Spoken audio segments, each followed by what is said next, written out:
নমস্কার বন্ধুরা, আমার চ্যানেলের আরেকটা নতুন পর্বে তোমাদের সবাইকে স্বাগত জানাই। আশা করছি তোমরা সবাই ভালো আছো, সুস্থ আছো।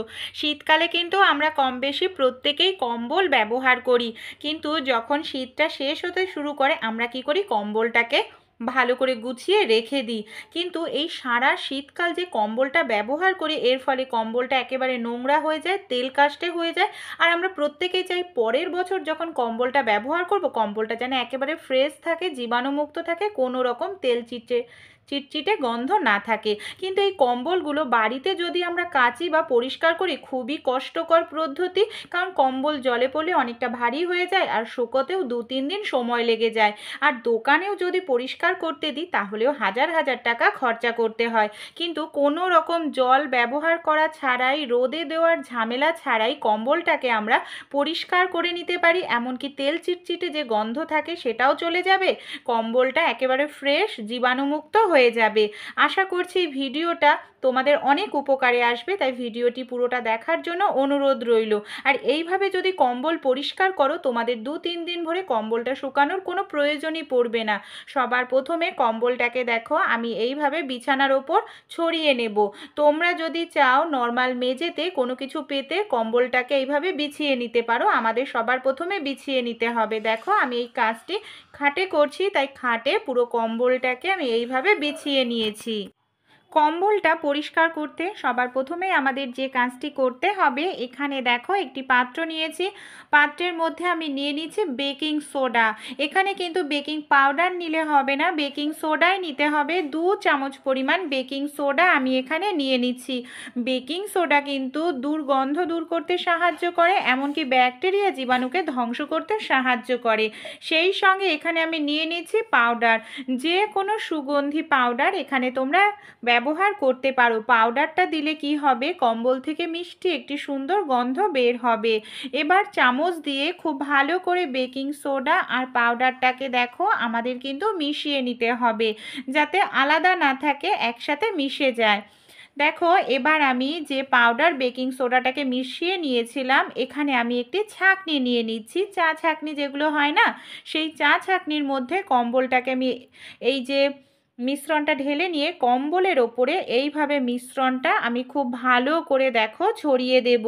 এইভাবে চা ছাঁকনি দিয়ে যদি আমরা দিই তাহলে কিন্তু সব জায়গায় খুব ভালোভাবে সমানভাবে পড়বে মিশ্রণটা, কোনো জায়গায় কম বা বেশি পড়বে না। আর হাত দিয়ে দিতে গেলে কিন্তু অনেক জায়গায় বেশি কম পড়ে যেতে পারে। দেখো সব জায়গায় আমি খুব ভালো করে কম্বলটা দিয়ে দিয়ে নিয়েছি। আর এই কাজটি এইভাবে করলেই কিন্তু অনেকটা সহজ হয়ে যাবে। এবার আমরা 5 মিনিটের জন্য এইভাবেই রেখে দেব। মিশ্রণটা দেওয়ার পর 5 মিনিট পর এখানে আমি হাত দিয়ে করছি, তোমরা চাইলে হাতের মধ্যে মোজা পরে নিতে পারো। এবার হাত দিয়ে কম্বলটার মধ্যে যে মিশ্রণটা দিয়েছি না, এইভাবে খুব ভালো করে কম্বলের ভেতর ঢুকিয়ে দিতে হবে এই যে মিশ্রণটা। যেহেতু কম্বলের মধ্যে যে কোনো রকম ব্যাকটেরিয়া জীবাণু থাকলে যাতে বেকিং সোডার কারণে সেগুলো নষ্ট হয়ে যায়, এর জন্য এইভাবে হাত দিয়ে এই মিশ্রণটা খুব ভালো করে কম্বলের সুতোর মধ্যে ঢুকিয়ে দিতে হবে। দেখো এই কাজটি আমি এইভাবে হাত দিয়েই করে নিলাম। আর পুরো কম্বলটাই আমি এইভাবে মিশ্রণটা ঢুকিয়ে আবার আমি 5 মিনিট মতো এটাকে রেখে দেব। 5 মিনিট পর আমি এখানে নিয়ে নিয়েছি একটি চিরুনি। চিরুনির সাহায্যে আমাদের কম্বলটাকে না এইভাবে একটু আঁচড়ে নিতে হবে।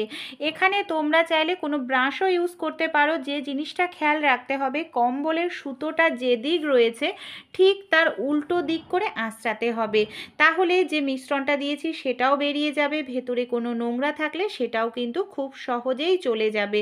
দেখো এই কাজটি কিন্তু এইভাবেই করতে হবে, আর একটু সময় নিয়ে করতে হবে এই কাজটি, তাহলে কিন্তু কম্বলটি আমাদের একেবারে পরিষ্কার হয়ে যাবে।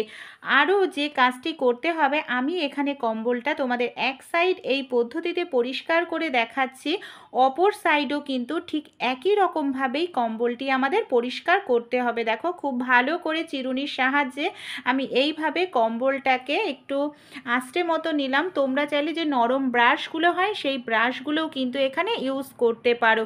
দেখো কম্বলটা আমার কতটা সুন্দর পরিষ্কার হয়ে গেছে। এবার আমি আরেকটি কাজ করব, আমাদের বাড়িতে যে এই ধরনের বিছনা ঝাড় দেওয়ার যে ঝাঁটা ব্যবহার করি, ঝাড়ু, সেগুলো দিয়ে কম্বলটার মধ্যে যে এক্সট্রা পাউডার কিংবা বেকিং সোডা আছে সেগুলোকে খুব ভালো করে আমি ঝেড়ে পরিষ্কার করে নিচ্ছি। আর এইভাবে যদি একটু বাড়ি দিয়ে দিয়ে ঝাড়ি, কম্বলের মধ্যে কোনো ধুলো থাকলে সেই ধুলোও কিন্তু চলে যাবে। এবার একটি পাত্র নিয়ে নিয়েছি, পাত্রের মধ্যে আমি নিয়ে নিয়েছি হালকা উষ্ণ গরম জল। এই গরম জলের মধ্যে আমি দিয়ে দেব সামান্য পরিমাণ কর্পূর। এখানে আমি একটু সামান্য কর্পূরের দলা নিয়েছি, এইভাবে গুঁড়ো করে আমি জলের মধ্যে দিয়ে দিচ্ছি। এরপর এখানে আমি দিচ্ছি 1 টাকা দামের একটি পাতা শ্যাম্পু।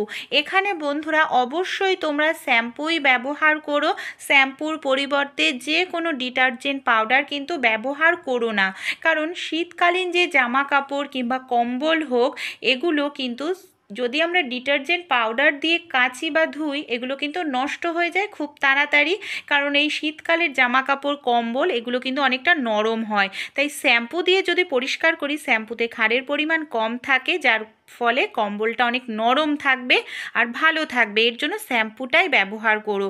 দেখো খুব ভালো করে শ্যাম্পু আর কর্পূর আমি খুব মিশিয়ে নিলাম সুন্দর করে। কর্পূরটা দেওয়ার কারণে কম্বল থেকে কিন্তু কোনো রকম ব্যাড স্মেল বা তেল চিটচিটে ভাব, গন্ধ আসবে না। জলে আমি দিয়ে দিচ্ছি সামান্য পরিমাণে একটু সেন্ট স্প্রে করে দিচ্ছি, এতেও কিন্তু সুন্দর একটি গন্ধ হবে। খুব ভালো করে মিশিয়ে নিচ্ছি। এখানে আমি একটি তাওয়ালে নিয়ে নিয়েছি, তাওয়ালেটাকে এই জলের মধ্যে এইভাবে ডুবিয়ে নেব। তোমরা কোনো রুমাল বা তাওয়ালে এইভাবে ডুবিয়ে নেওয়ার পর যে এক্সট্রা অতিরিক্ত জল আছে সেই জলটাকে তোমাদের নিংড়ে নিতে হবে। এরপর দেখো এটাকে আমি এইভাবে বিছিয়ে নিচ্ছি। এবার দেখো আমি নিয়ে নেব আমাদের বাড়িতে যে এই ধরনের কড়াইয়ের ঢাকনাগুলো থাকে না, এই ঢাকনাগুলো ধরতেও সুবিধা হয় আর নিচের দিকের স্পেসটা অনেকটা বড়ও হয়। এই তাওয়ালেটাকে ঢাকনার ঠিক এইভাবে মাঝখানটায় রেখে আমি ঢাকনাটা দিয়ে এইভাবে কভার করে নিচ্ছি। এতে কিন্তু ধরতে সুবিধা হবে আমাদের। তোমরা থালাও ব্যবহার করতে পারো, কিন্তু একটু অসুবিধা হবে। তাহলে এটার সাহায্যে কিভাবে আমরা পরিষ্কার করব, চলো তাহলে দেখি। এবার আমাদের কম্বলটার ওপরে এইভাবে ডলতে হবে। এইভাবে যদি ডলে নিই তাহলে কিন্তু শ্যাম্পুর কারণে কম্বলটা যদি নোংরা হয়ে থাকে তাহলে কম্বলটা পরিষ্কার হয়ে যাবে।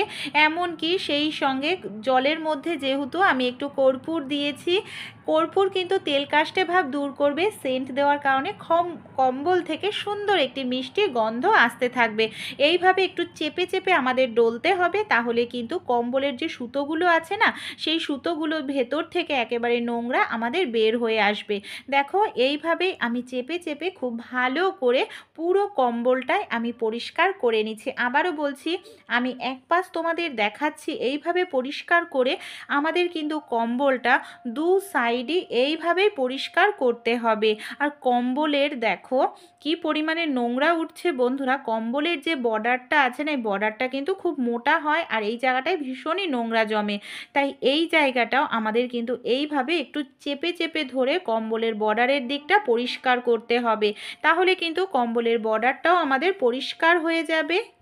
এবার আবার আমি এই কম্বলের যে আমি পরিষ্কার করছি তাওয়ালেটা, এই তাওয়ালেটাকে খুলে নিলাম। দেখতে পাচ্ছ তাওয়ালেটা কি পরিমাণে নোংরা হয়েছে, দেখো কালো স্পট পড়ে গেছে। যে মিশ্রণটা রয়েছে না, এই মিশ্রণের জলে আবার একটু আমি এইভাবে ডুবিয়ে নেব, যে অতিরিক্ত নোংরাটা আছে যাতে নোংরাটা বের হয়ে যায়। আবার ঠিক একইভাবে আমি তাওয়ালেটাকে এইভাবে পেতে নিয়ে কড়াইয়ের ঢাকনাটাকে ঠিক মাঝখানে দিয়ে এইভাবে আটকে নেব। আবার আমরা প্রথমবার যেরকমভাবে পরিষ্কার করেছিলাম কম্বলটাকে, ঠিক একইভাবেই দেখো ডলে ডলে পরিষ্কার করে নিচ্ছি। আর বন্ধুরা আবারও বলছি, বর্ডারের দিকটা কিন্তু এইভাবে একটু চেপে চেপেই পরিষ্কার করতে হবে, কারণ মোটা হয়, এটা পরিষ্কার করতে একটু সময়ও লাগে। তাই এইভাবে একটু চেপে চেপে ধরে যদি পরিষ্কার করি না, খুব সুন্দর পরিষ্কার হয়ে যাবে। এমনকি আমাদের হাজার হাজার টাকা বেঁচেও যাবে আর আমাদের অনেকটা খাটনিও করতে হবে না। যেমন জলে ভেজালে রোদ্রে দিলে কিন্তু অনেকবার আমাদের ওলট পালট করে দিতে লাগে, আর জলে যদি ভিজিয়ে কাচি তাহলে তো একেবারে ভারী হয়ে যায়। সেই সব ঝামেলা করতেই লাগবে না যদি এইভাবে কম্বলটাকে আমরা কেচে নিই। কম্বলটাকে তো আমি এইভাবে খুব সুন্দর করে পরিষ্কার করেছি। একটু যেহেতু জল ছিল, একটু ভেজা, ভেজা ভাব রয়েছে, তাই দেখো একটি প্রেশার কুকার আমি খুব ভালো করে কিন্তু গরম করে নিয়েছি। গরম করার পর প্রেশার কুকারটা যদি এইভাবে আমরা যেভাবে জামা কাপড় আয়রন করি না, সেইভাবে একটু ডলতে থাকি, তাহলে কিন্তু কম্বলের মধ্যে যে হালকা একটু ভেজা, ভেজা ভাব আছে সেটা খুব সহজেই কিন্তু শুকিয়ে যাবে। এমনকি আমাদের কম্বলটা একেবারে ড্রাই ওয়াশের মতো ক্লিন হয়ে যাবে, শুকনো হয়ে যাবে, সেই সঙ্গে কিন্তু কম্বলটা পুরো নরম থাকবে। তোমাদের এই প্রেশার কুকারটা যখন ঠান্ডা হয়ে যাবে তখন কিন্তু আবার প্রেশার কুকারটাকে আমাদের একটু গরম করে নিতে হবে। নর্মালভাবেও তোমরা রেখে দিতে পারো পাখার হয় আধ ঘন্টার জন্য, তাহলেও যে হালকা একটু ভেজা ভাব থাকে সেটা ঠিক হয়ে যাবে। তা আমি এইভাবে প্রেশার কুকারটা গরম করে নিয়েই কিন্তু কম্বলটাকে পুরোপুরি একেবারে নতুন বছর বা পরের বছরের জন্য রেডি করে নিলাম। এবার আমি কম্বলটাকে ভাঁজ করে যদি তুলে রাখি, পরের বছর শীতে যখন কম্বলটি বের করব একেবারে ফ্রেশ থাকবে, সুগন্ধিত থাকবে, নরম থাকবে, কোনো রকম তেল চিটচিটে ভাব কিংবা জীবাণু ব্যাকটেরিয়া কিচ্ছু থাকবে না কম্বলটার মধ্যে। তাহলে দেখো কত টাকা বা খাটনি আমাদের বেঁচে গেল। জলটা দেখেই বুঝতে পারছো বন্ধুরা, জলটার কালারটা দেখো একেবারে কালো হয়ে গেছে, তাহলে কম্বলটা কি পরিমাণে নোংরা হয়েছিল। টিপসটি ভালো লেগে থাকলে অ্যাপ্লাই করো, আর তোমাদের বন্ধু বান্ধবদের সঙ্গেও টিপসটি শেয়ার করো।